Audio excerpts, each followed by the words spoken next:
El carácter ondulatorio de la luz, por Laura Gondurraga, para el curso de práctica SOTI. Entonces, ¿qué es la luz? Bueno, primero vamos a dar un poquito de retrospectiva, de historia, para saber cómo la humanidad ha manejado este concepto y en qué bases estamos justo ahora.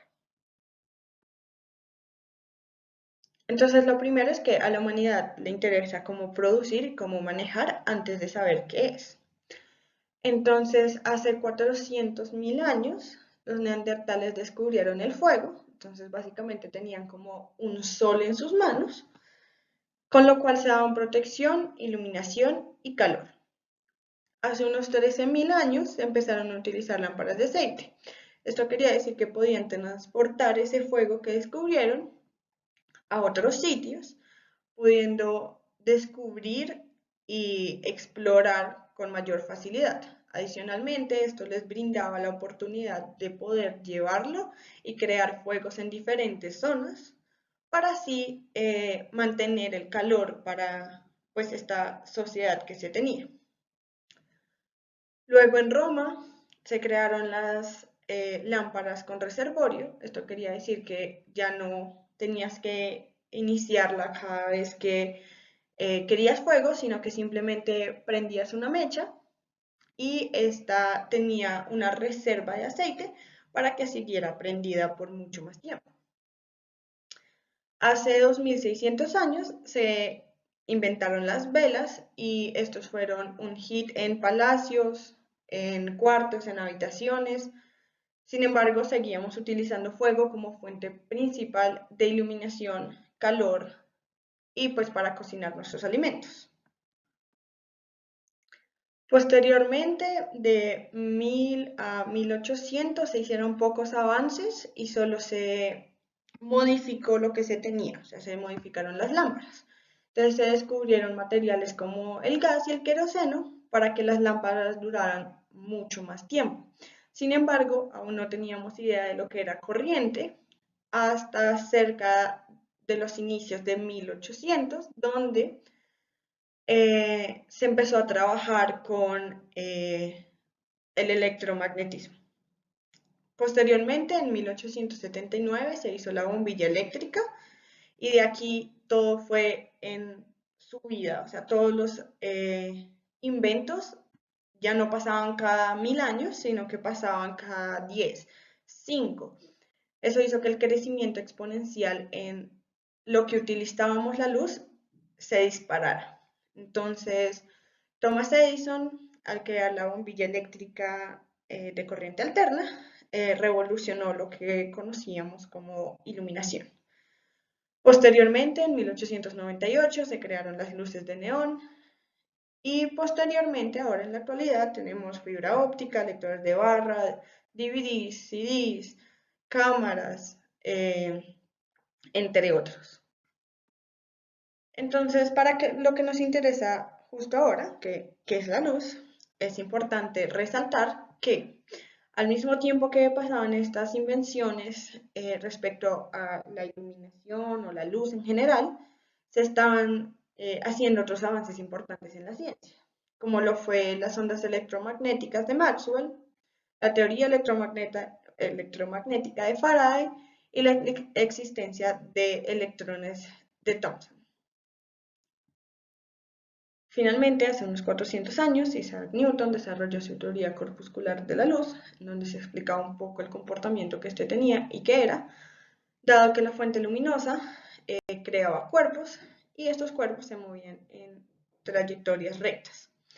Thomas Young, por su parte, en 1800 creó la teoría, o bueno, el experimento de interferencia con luz y se esperaba que no causara patrón. Sin embargo, a las rendijas ser tan pequeñas, crearon un patrón de interferencia que solo se esperaba para ondas, en especial mecánicas. Esto complicó a la ciencia, en especial a la física, dado que la teoría clásica no explicaba por qué pues la luz se movía en línea recta, pero tenía un patrón de interferencia.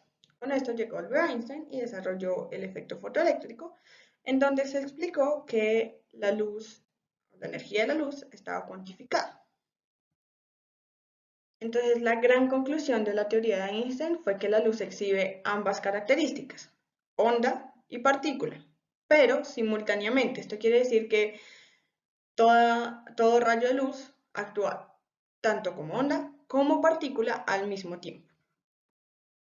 Entonces, ahora vamos a comprobar su comportamiento ondulatorio a través de diferentes fenómenos. Entonces, lo primero es refracción. Entonces, el fenómeno de la refracción se da cuando la onda pasa de medio, cambiando su dirección y velocidad, bajo el principio de Fermat, en donde se muestra cómo la onda no optimiza la distancia de un punto a otro, sino el tiempo que le toma recorrerlo. Al tener un tiempo diferente, varía su velocidad, dependiendo del medio, resultando en un cambio de dirección. El fenómeno de la reflexión se da al mismo tiempo que la refracción y por los mismos motivos, un cambio de medio.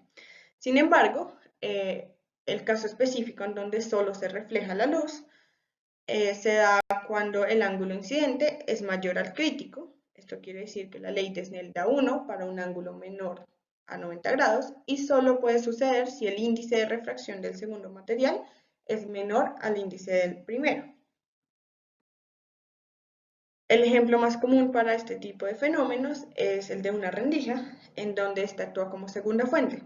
Sin embargo, esto puede causar dispersión y luego producir interferencia. Pero si se usan dos rendijas en lugar de una, siempre se va a producir un patrón claro de interferencia. Esto pasa para ondas mecánicas y para ondas electromagnéticas. Entonces, el fenómeno de interferencia de la luz ocurre cuando una fuente interactúa con una o más, produciendo un patrón característico.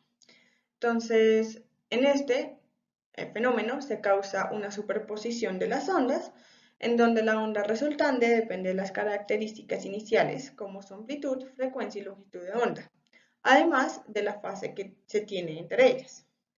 La interferencia constructiva pasa cuando las ondas están en fase y sus máximos y mínimos están alineados, produciendo una onda resultante con una amplitud dada por la suma de las amplitudes. Sin embargo, la interferencia destructiva se da cuando tienen un desfase de 180 y el máximo de una onda está alineado con el mínimo de otra, causando que la amplitud resultante sea la diferencia entre ambas. Metodología experimental.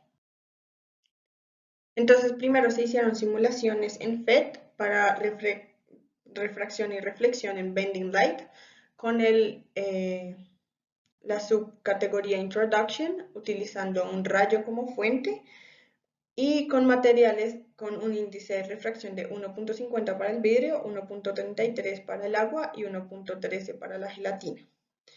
Posteriormente, para difracción utilizamos Wave Reflection con la subcategoría Slits, con Light Generator y luz roja.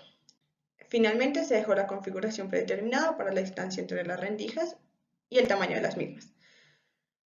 Para interferencia se usó el mismo Wave Reflection, pero en Interference. Se utilizó Light Generator otra vez y con luz roja, al igual con configuración predeterminada para la distancia entre las dos fuentes.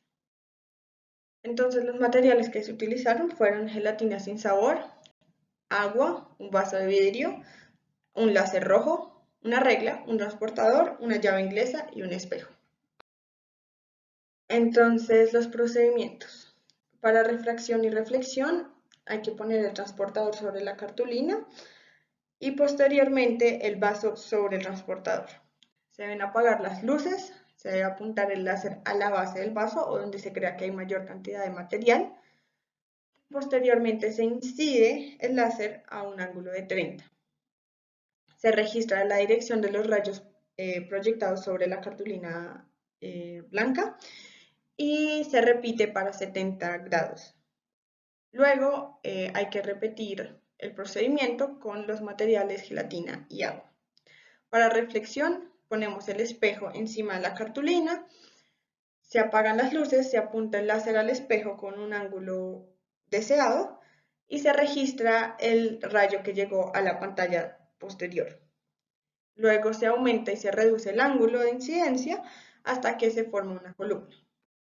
Para difracción se ubica la llave inglesa a unos 10 centímetros de la pantalla y se fija. Posteriormente se ubica el láser a unos 20 centímetros de la llave. Se cuadra la posición del láser para que pase justo por la rendija de la llave y esto produce el patrón. Para múltiples rendijas se utiliza el costado del espejo, se apunta el láser hacia esa parte en específico a la misma distancia que se tenía la llave y posteriormente se registra el patrón. Luego se debe repetir con luz blanca para múltiples rendijas. Hay que tener en claro que para la parte de la primera rendija es importante cuadrar muy bien el láser porque de no ser así va a pasar como si fuera un rayo directo y esto es por la aproximación a rayo que se hizo. Para interferencia se usan dos fuentes de luz enfocadas hacia la pantalla para ver el comportamiento que tiene. Entonces ahora sí, la comprobación experimental. Entonces, lo primero son las simulaciones de refracción y reflexión, en donde se puede ver que el ángulo de refracción cambia a medida que se cambia el medio, mientras que el de reflexión se mantiene constante en los tres. Por otra parte, se puede ver que la intensidad de ambos rayos cambia a medida que se cambia el ángulo. Sin embargo, para el de reflexión aumenta a la vez que se aumenta el ángulo, mientras que para el de refracción disminuye.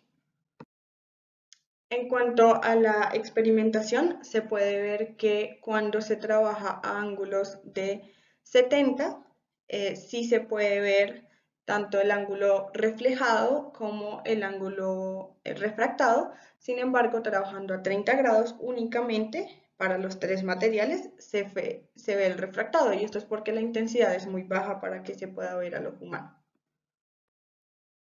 Aquí se pueden ver los datos cualitativos que obtuvimos de pues la refracción y reflexión, en donde solo se pueden ver 3 rayos reflejados, aunque se hicieron 6 experimentos, mientras que los refractados sí se tienen los 6 colores. Adicionalmente se puede ver que los ángulos fueron bastante precisos, en cuanto a no se tiene una variación muy grande, y son datos cualitativos, por ende el ángulo a donde llegan no nos interesa tanto como ver su comportamiento. En el caso de la reflexión se puede ver que sí se cumple, que tiene un comportamiento lineal, entonces al aumentar el rayo incidente se aumenta el rayo de reflexión. En el caso de la difracción, las simulaciones son muy parecidas a la experimentación, en donde teniendo una rendija, que es la imagen superior, solo pasa un rayo con una intensidad y luego se difumina hacia los lados, como es el caso de la imagen superior de experimentación, en donde el rayo del lado, que es este, es solo difuminación de la luz. Para el segundo caso, que es el de múltiples rendijas, que sería la imagen de aquí abajo, se puede ver que tanto para luz blanca como para luz roja se tiene los máximos y mínimos de la luz. Y esto es porque no sabemos claramente cuántas rendijas crea el espejo, sin embargo se pueden ver claramente los picos y los mínimos, viendo así el comportamiento cualitativo de la difracción.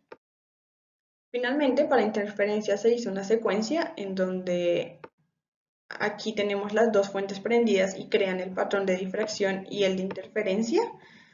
Sin embargo, para la experimentación visual no se alcanzó a ver el patrón, por ende no se tienen datos cualitativos, aunque pase el fenómeno. Conclusiones. Se puede decir que el comportamiento de la luz como onda es cierto, cumple con los teoremas y leyes que se han desarrollado a través de los años y además se puede comprobar de manera sencilla hoy en día en la casa.